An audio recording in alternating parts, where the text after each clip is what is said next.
Cette histoire est d'une cruauté, mais d'une cruauté absolue. Elle m'a laissé un sentiment de dégoût, vraiment, et d'injustice profonde. Ah oui, là on parle bien du colonel Chabert de Honoré de Balzac. Exactement. On va plonger dans la psychologie d'un homme que l'histoire a littéralement décidé d'effacer. C'est une histoire dévastatrice, vraiment. Le personnage au centre de tout ça, c'est le colonel Chabert, un héros, un vrai, de l'armée de Napoléon, un homme de bravoure, d'honneur. Mais on le rencontre des années plus tard. Et là, il n'est plus qu'une ombre. Un vieil homme en haillons qui frappe à la porte d'un avocat à Paris. C'est ça qui est fou. C'est l'histoire d'un héros national, déclaré mort au combat, qui revient littéralement d'entre les morts pour prouver qu'il existe, et qui finit par choisir de mourir une deuxième fois. C'est presque impensable, n'est-ce pas, quand on y pense? Alors, commençons par les débuts. Enfin, le début de son retour. La scène se passe dans l'étude d'un jeune avocat, à Paris, maître d'Herville. C'est ça.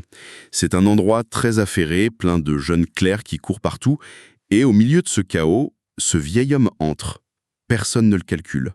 Il a l'air misérable. Complètement. On le prend pour un mendiant ou un fou. Les jeunes se moquent même un peu de lui. Et quand Derville lui demande enfin ce qu'il veut, il répond par une phrase qui suspend le temps. Il dit quoi? Il dit « Je suis le colonel Chabert, celui qui est mort à Eylau ». Ah oui, la réaction doit être immédiate, j'imagine. Bah oui, tout le monde pense qu'il est fou, un imposteur, on veut le mettre dehors, sauf qu'il fait un geste. Lequel? Il enlève sa vieille perruque. Et là, silence total dans la pièce. Il révèle une cicatrice, mais effroyable. Une balafre qui lui fend le crâne en deux. Ah d'accord.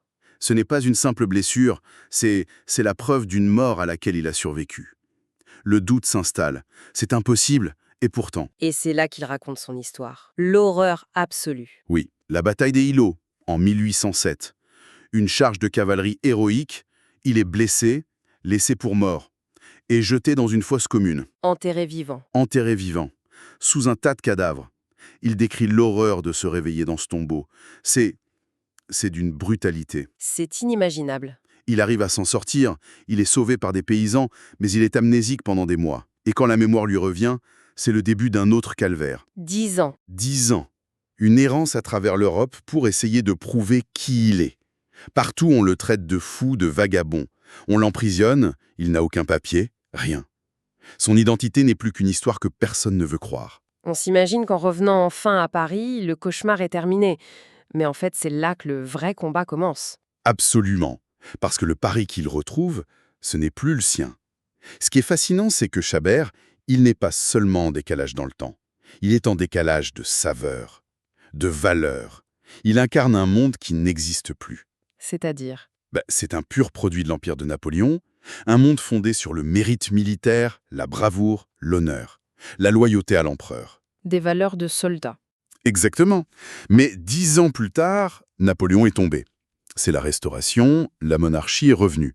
Et pour cette nouvelle élite, les héros comme Chabert ils sont devenus gênants. On veut tourner la page. Voilà. Balzac utilise ça pour critiquer son époque de manière féroce. Chabert devient un fantôme, non pas parce qu'il est mort, mais parce que ses valeurs, elles, le sont. Son honneur, sa loyauté, ça n'a plus aucune valeur. Et dans ce nouveau Paris, qu'est-ce qui compte?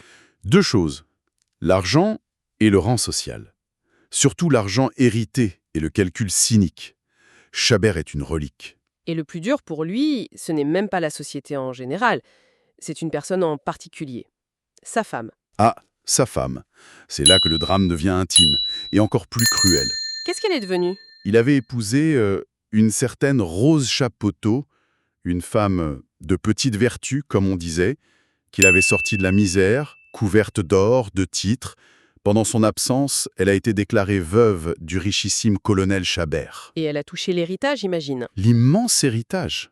Et elle ne l'a pas attendu. Non! Loin de là. Elle s'est remariée avec le comte Ferraud, un aristocrate très ambitieux, très en vue dans le nouveau régime. Elle a grimpé l'échelle sociale. Elle est devenue la comtesse Ferraud, une femme puissante, respectée, mère de 2 enfants. Toute sa nouvelle vie, sa fortune, son statut, tout est construit sur la mort de Chabert. Donc le retour de Chabert, pour elle, c'est une bombe atomique. C'est une menace existentielle. S'il est reconnu, tout s'écroule. Elle perd sa fortune, son titre, sa réputation. Elle redevient la veuve d'un soldat de Napoléon et pire, une bigame. Son mariage est annulé, ses enfants deviennent illégitimes, c'est la mort sociale. Il n'y a pas de place pour deux, c'est elle ou lui. C'est un duel à mort, socialement. Pour qu'elle survive, il faut qu'elle le tue une deuxième fois. Mais cette fois devant la loi. Définitivement. D'accord. Alors, l'avocat d'Herville, il croit Chabert. C'est quoi son plan à lui? Un grand procès pour laver son honneur? On pourrait penser ça, oui. Une grande scène de tribunal. Mais c'est là qu'on voit tout le génie de Balzac. Il nous montre que dans ce monde, la justice, ce n'est pas une quête de vérité. C'est une négociation. C'est-à-dire? Il n'y aura pas de procès. Derville sait qu'un procès serait long, cher et le résultat incertain. Du coup, il propose une transaction, un accord à l'amiable. En gros, il veut négocier son existence. C'est exactement ça. Son raisonnement, c'est « Madame la comtesse, votre premier mari est vivant, un scandale pourrait tout vous coûter, alors donnons-lui de l'argent pour qu'il accepte de disparaître à nouveau. C'est d'un cynisme. Mettre un prix sur la vie d'un homme. » C'est le cœur du système. Balzac nous montre que tout a un prix. L'identité, l'honneur, tout peut être acheté ou vendu. Et Derville n'est pas un homme méchant. Il est lucide. Il connaît les rouages de la machine. Et le moteur, c'est l'argent, pas les grands sentiments. Et la comtesse Ferraud, comment est-ce qu'elle réagit à cette proposition? Elle accepte de payer pour le faire taire? Au début, oui, elle entre dans la négociation. Mais elle comprend vite que c'est risqué. Chabert a des preuves, des témoins, la justice pourrait lui donner raison. Donc elle change de stratégie? Complètement. Elle abandonne le champ de bataille juridique pour en choisir un autre, bien plus redoutable. Lequel? La guerre psychologique, la manipulation pure. C'est là que l'histoire bascule dans quelque chose d'encore plus sombre. Exactement. Elle l'invite dans sa magnifique propriété à la campagne, loin de Paris, loin des avocats.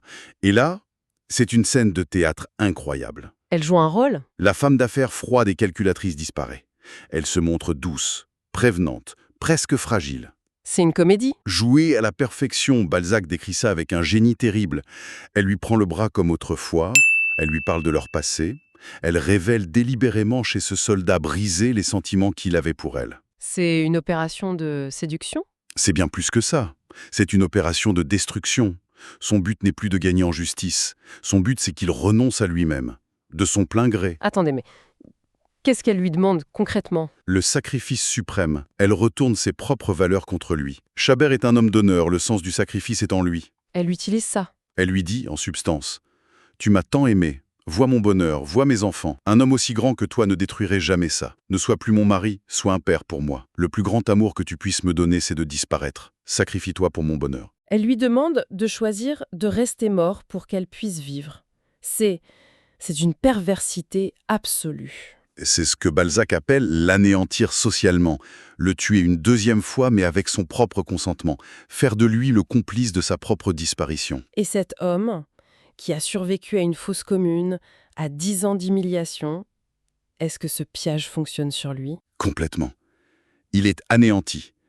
Il faut comprendre que cette femme, c'était la seule chose à laquelle il s'est raccroché pendant toutes ces années. C'était son étoile. Et là, il la voit. Il la voit, là, si, en apparence vulnérable. Ça brise ses dernières défenses. Il est prêt à tout lui pardonner. Il accepte de se sacrifier. Oui. Il prend la résolution de renoncer à son nom, à sa quête, à son identité, à tout. Il accepte de rentrer sous terre, comme il le dit. Il va donc signer cet accord. Il est sur le point de le faire, anéanti, mais presque en paix avec la grandeur de son sacrifice. Et juste à ce moment-là, par hasard, il surprend une conversation. Ah, À travers une porte, il entend une conversation entre la comtesse et son homme de confiance. Une conversation qui n'était pas pour ses oreilles. et là, il comprend tout, la supercherie. Il entend la vérité crue, la noirceur absolue de son plan, la manipulation totale. Il comprend qu'il n'y a jamais eu un gramme de sentiment, seulement un calcul, froid et brutal. Alors, maintenant qu'il connaît l'effroyable vérité, que va-t-il faire? Est-ce que le soldat va enfin se réveiller et déchaîner sa fureur pour la détruire, ou est-ce que cette découverte va le briser pour de bon et l'achever là où même la bataille d'Eylau avait échoué? Tiens, justement, ça me fait penser, j'ai une bonne nouvelle pour vous qui nous écoutez. Ce livre est disponible sur Audible et vous pouvez le récupérer gratuitement en cliquant sur le premier lien dans la description. L'idée, c'est vraiment des narrations très immersives. Une narration professionnelle, bien incarnée, ça change absolument tout. La personne ne fait pas que lire, elle interprète, elle donne vie au texte. Ah tiens, super, en plus de la vidéo, il y a un livre audio. Si on veut juste le livre, le lien pour récupérer votre livre audio se trouve dans la description de la vidéo. Si vous avez apprécié le contenu, n'hésitez pas à laisser un petit pouce en l'air et à vous abonner à notre chaîne YouTube pour ne rien manquer des prochaines vidéos. Pour ma part, je vous donne rendez-vous très bientôt pour une prochaine vidéo. En attendant, je vous souhaite une excellente fin de journée ou une agréable soirée et à très vite.